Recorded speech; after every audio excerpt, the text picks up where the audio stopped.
So you like to protect people. Absolutely. Why? Because it brings me joy, honestly. Especially protecting, of course, young children. Yeah. You know, the babies, of course, because they don't have anyone to protect them. That's right. So, you know, I guess that's kind of where I come in at. I just always had a knack for wanting to protect people.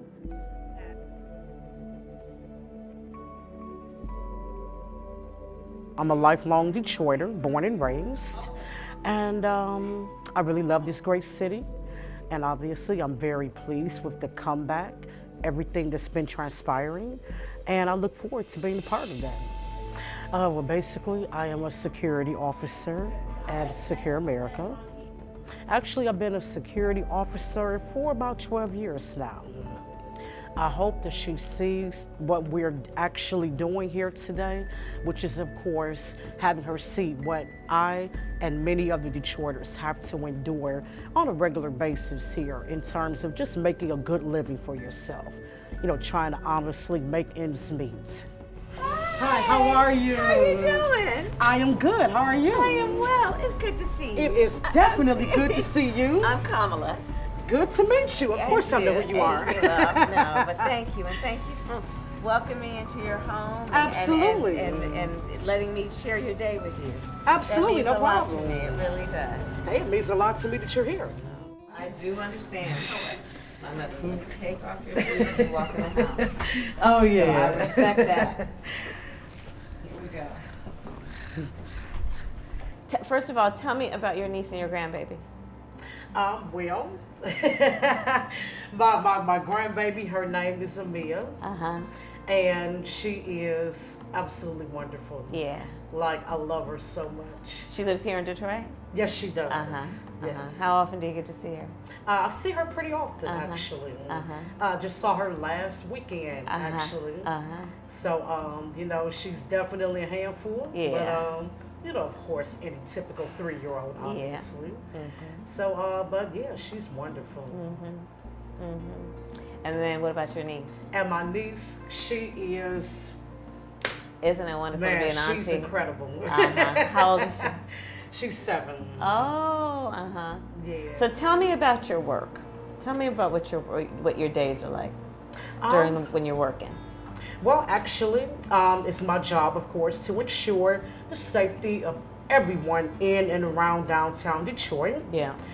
Making sure that everyone has an opportunity to come down there, just enjoy themselves without fear of anything obviously bad happening. That's right. That's right. So tell me, what are the challenges of your work as a security guard? What makes it difficult, or what makes it, you know, something that requires a lot of attention and thought? Well, I would say the fact that, for example, we have individuals who like to harass people for money and like other, you know, other items and whatnot. Yeah. So we have to ensure that they're not, you know, overbearing, of course, and infringing on someone else's personal space, if you will. That's right. And just ensuring that, you know, hey, you're gonna ask, you know, and they tell you no, it's time to keep going now. Yeah. Don't try to, you know, name call or try to assault someone, for example. And then we have, of course, rules and regulations for the buildings, of course, that everyone must follow for everyone's safety, of course. Yeah, of course. So you've had to then put up with people acting a fool. Absolutely. To sum it all up. Exactly. Well said. Right. Yes. Have you ever had contact with somebody who was in distress, who needed help? Yes, actually I have. Tell me about that. There was a lady, she had just gotten off the bus and she wasn't sure where she needed to go. She was looking for the Greyhound station. So I informed her where the Greyhound station was located. But she was, you know, in such duress. She was, you know, crying and she's like, I don't know what to do. You know, I'm just trying to get, I forgot exactly where she was going, but she was just trying to get there. And so I said, well, hold on, ma'am, it's okay. I'm here. I can assist you. That's no problem. So I took her to the building And basically I had one of my co-workers kind of help her out with Googling where she needed to go and basically how she would get there. So I informed her the Greyhound station is located, you know, and I let her know where it was located and whatnot. And but despite the fact we were all trying to calm her down to make her feel better, she just was not in a good place. You know, so basically I just kept talking to her and letting her know everything is going to be okay. You know, you're going to make it to where you need to go. And so it took a minute, but eventually she did calm down and she was able to make it safely where she needed to go. So again, you having patience. Right, absolutely. To spend the time made a difference in somebody's life. Yes, yes, absolutely. Hey, this is your niece, right? No, this is my grandbaby This is here. the grandbaby. Yes. Look at her. She's perfect. Thank you very much. She's perfect. Look at her. Oh, she's fun, isn't she? Yes, she is. Yeah. And then this is your niece. Yes. Okay. That's so wonderful. Thank you very much. Yeah, I have a family full of girls too. Okay. It's all, and then now I have baby nieces, and it's so much fun. It is. So much fun. It really is. Yeah. So you guys just got 15, Yes. but they're preventing you from organizing. Exactly, and that's where the issue comes in at, because obviously if we're going to talk about the comeback of the city, everyone has to be involved in that. That's right. So it's a situation where we need good union jobs. That's right. And with us having that, that's how we're able to excel. We do not have sick leave at all. You do not have any sick leave. No, ma'am. So if you get sick, you don't get paid. No, absolutely not. And no vacation, paid vacation. No, And paid family leave. no, no. So if those babies that you love and it looks like you take care of from time to time, if they get sick and you need to take care of them, you then don't get paid for not going to work. No. Basically, I catch the bus to work, and of course I have to leave out a little bit earlier in order to, you know, of course, get to work. Right. Because of course how the buses run and whatnot. Right. So I have to be at work at 3 o'clock, but I have to leave at least about 2 hours early to ensure that I'm there on time. And then how long do you work when you're there? I work 8 hours. And then how long does it take you to get home? Well, that depends on the bus, actually. If it's on time, then it takes me about maybe 20 minutes to get home. If not, it could be anywhere between 30 to 40 minutes. So that's an 11-hour day. Basically, Work yes. day. Okay, so you walk around here. You got the parking lot over there. And then that looks like it's another building in renovation. Yeah, right there. Uh-huh. The work that I do, obviously, is to protect everyone Yeah. and ensure the safety that, like I said, nothing is going wrong. Everybody is just safe and protected, basically, for the most part. Yeah. And my reason for wanting to join a union is because we need good union jobs here in this great city. That's right. Union jobs is what built this great country. That's right. That's right. It brought us the 5-day work week, the 8-hour work day. Exactly. It brought us sick leave and family paid leave and weekends. Exactly. And even, and I say that all the time, even if you are not a member of a union, Right. thank our unions for giving all of us the benefit of their hard work with collective bargaining to make sure wages and benefits actually reflect the dignity of work.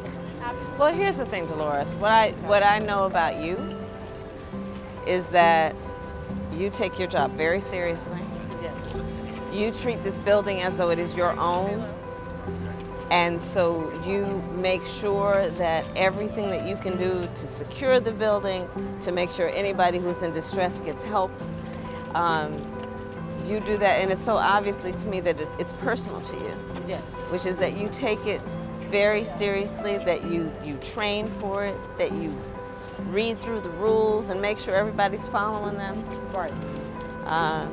And you're dedicated, and you love your job, and you're proud of your work. Yes, I am. And that's so clear, and that's so special, and it's so important, and it needs to be honored. All right, I hope to see you soon. Absolutely. That Okay. would definitely be a And tell that pleasure. grandbaby and your niece I said hello, okay? I most certainly will. All right. Okay. All right. You be well. All right, but thank you. You be well. You be well. Be safe. All right, thank you. Okay. I'll see you later.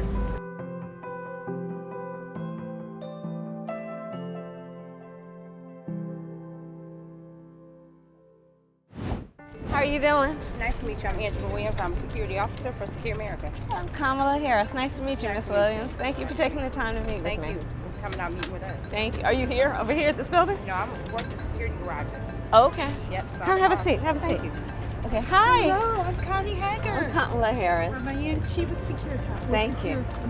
Thank you. Thank you guys for taking the time to meet with me. Now, have you done security work before? Yes, I have. Okay, where were you before? I work for a private company like they see a senior citizen home. Uh-huh. I did in-house security. Okay. All right.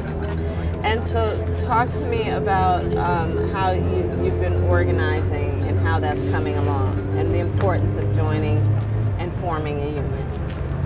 It is detrimental that we have a union because we have so many needs that we need, like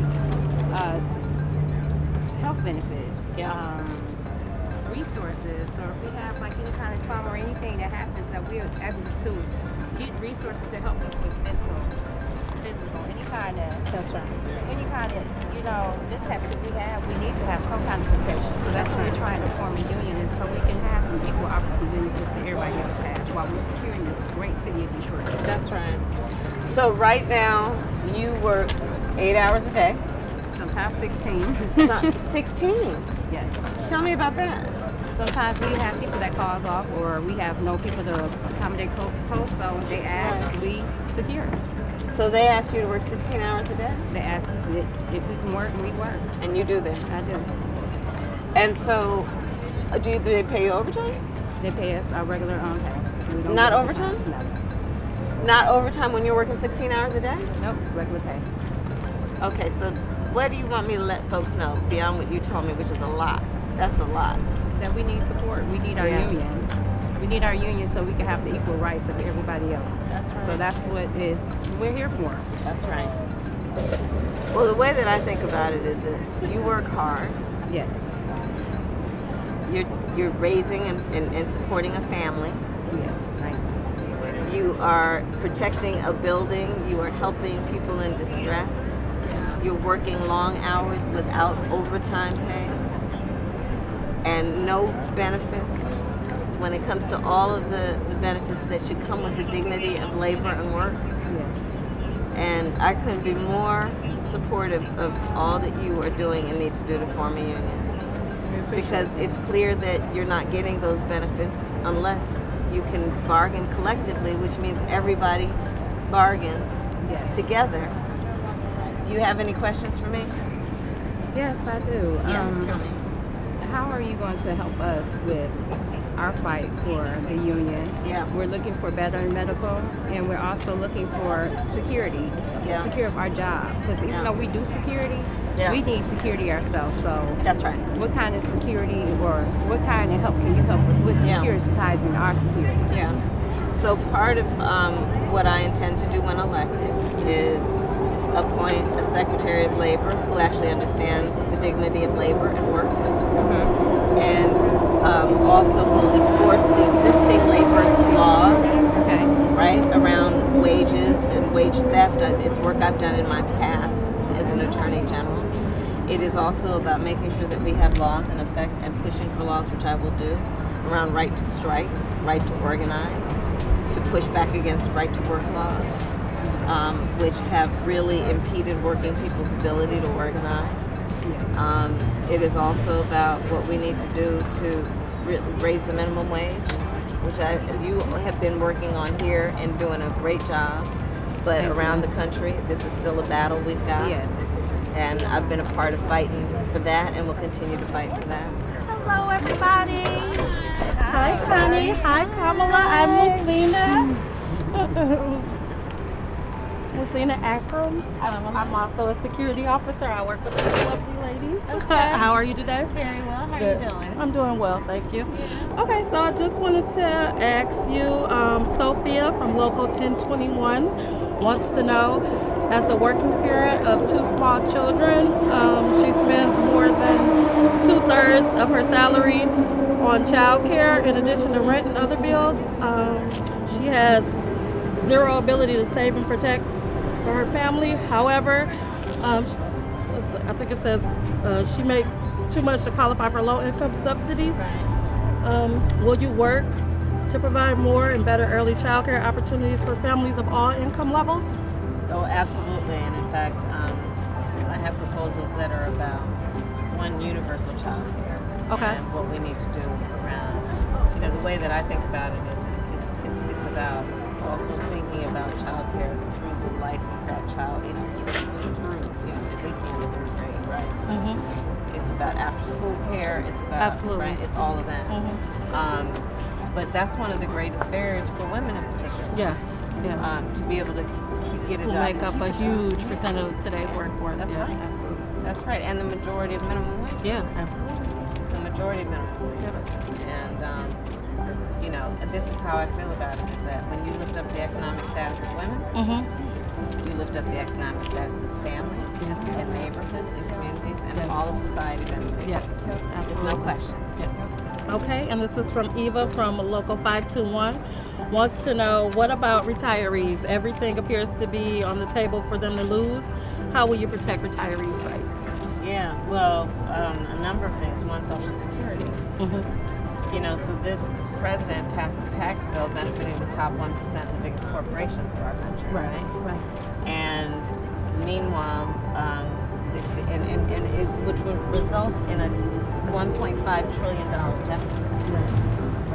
And what they're talking about is paying for it somehow by actually cutting Social Security. Well, first of all, I will tell you, never on my watch will that happen. We made a promise to working people. They paid into it, and they need to receive the benefit. My name is Marquita Blanchard. I'm a lifetime long-living member of the city of Detroit. I'm a member of SEIU Local 1. I am a janitor by profession. But I need to let you know a little bit more about myself. I am fortunate to have a 92-year-old mother at home, which is a blessing.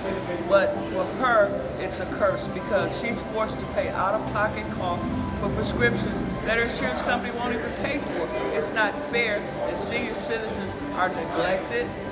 They're not being treated fairly. And I want to know, how will you expand health care coverage and lower out-of-pocket costs that continue to be a huge financial burden on senior citizens as well as the working class family itself? What are you going to do? Part of my goal of changing Medicare is that also we will cover those things that Medicare currently does not cover, including vision and dental and hearing aids. It's Sandra Ann Ellington, and my question is, many of the 2020 presidential candidates have shared their economic policy proposals, but you have not. What is your plan to ensure all working people have a choice to organize at work and form a union? So we've talked about that in terms of the ability to organize and form a union. In terms of what we need to do around an economic plan, my plan includes for families that are making less than $100,000 a year, that they will receive a tax credit of up to $6,000 a year that they can take home at up to $500 a month. I think she responded very well to my story. I was simply explaining what I have to endure, and basically on a regular basis here, going to work, coming home from work, having to leave the house 2 hours early because I cannot afford a vehicle right now. The fact that I reside in low-income housing because I can't afford to live in a better neighborhood. So I think those issues are definitely something that was addressed, and hopefully it's going to improve. Such a great day today with Delores. We did a walk a day. She's extraordinary and just, she's phenomenal. And being with her today and talking about her journey and about her power and just all that she does to be a voice for so many working people in America. It was a great day and I thank you. Take care, everybody. I'll see you soon. Si se puede.